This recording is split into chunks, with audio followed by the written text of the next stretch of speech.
How's it going, guys? Welcome back to yet another Skyrim ranking video. Today I want to go over, in my opinion, the top 5 best classes in the entire game that you can play as. Now, I actually had a lot of fun coming up with the idea for this video because I play Skyrim a lot.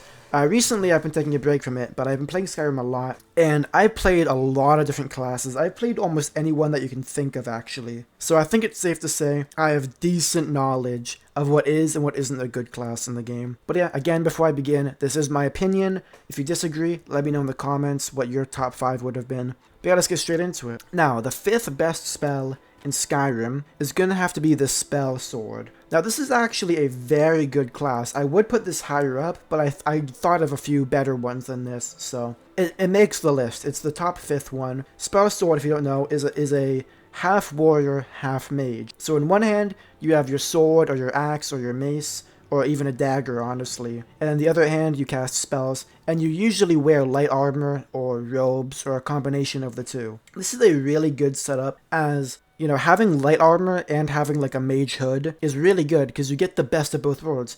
You get to have decent defense, and you get to have a very strong offense. You can cast spells before the enemy gets close to you, and then when they get close to you, you can hit them with a really big power attack and deal massive damage to them. Before they could even get one hit on you, they're already halfway dead, or at least like a third of the way dead. It also gives the advantage of having conjuration, alteration, and restoration, having like a big investment into them. So if you do get, in a tough spot, you have a lot of tools to help you get out of that tough spot, as opposed to if you didn't use magic, you would pretty much just have to brute force your way through, which is very difficult in some situations. So the Spell Sword is very good. It has very high versatility, and it basically is a very good class for anybody.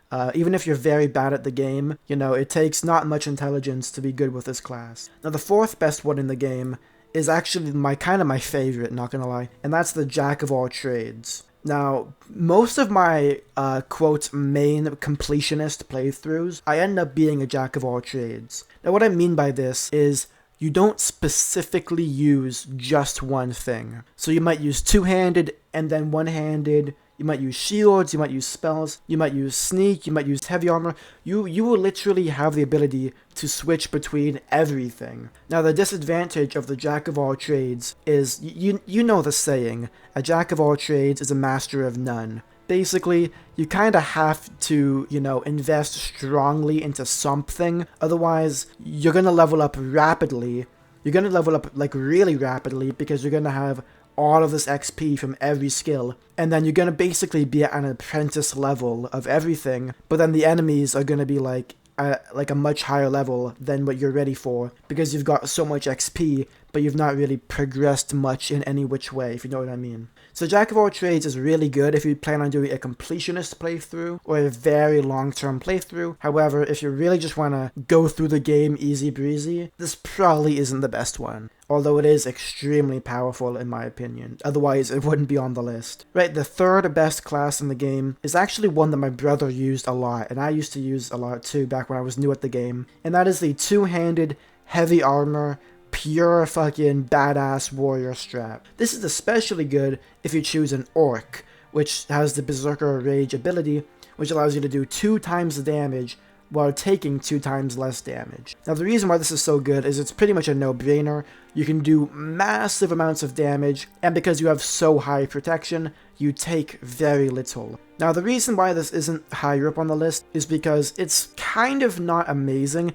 It's like, it's a good class, you can really do good with it, but if you're good at the game, you can do good with other classes. This is basically a good class if you're not good at the game, and it's a mid class if you're good at the game, which is why it's my number 3 best class in the game. And the 2nd best class, I'm sure you all knew I was going to say this at some point, but it's going to have to be the Sneak Archer. Now, I'm sure we all already know why that is. I mean, that meme is pretty much almost as old as the game itself. Sneak Archer is incredibly powerful, especially if you pair it up with light armor, especially if you pair it up with the quick draw bow perk, and if you get the ×6 bow damage, and if you get like really good sneak gear and an enchanted bow, or even if you use one of the new Creation Club overpowered crossbows. It's so good from any stage of the game.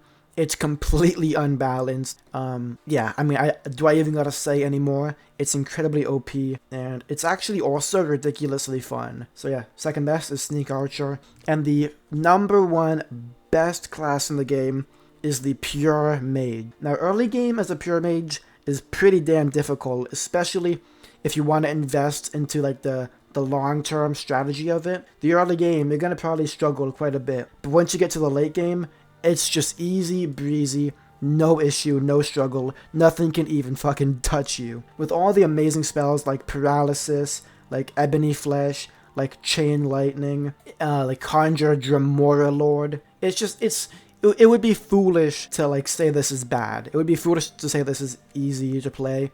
It's incredibly OP, especially in the mid game. Like in the mid game, when you finally start to like, you know, complete the College of Winterhorde, you know, you got some shouts, you got some good robes, you got some decent spells, you really start to pick up. It gets very powerful, very quick. It's like exponentially. Early game, the progress is slow, but late game, it just skyrockets in terms of skill and powerfulness. But yeah, that is my top 5 best classes in Skyrim Special Edition 2024. Thank you so much for watching. I really, really appreciate it. If you disagree or if you agree, let me know in the comments. I would appreciate that. But yeah, stay awesome as always, and peace out.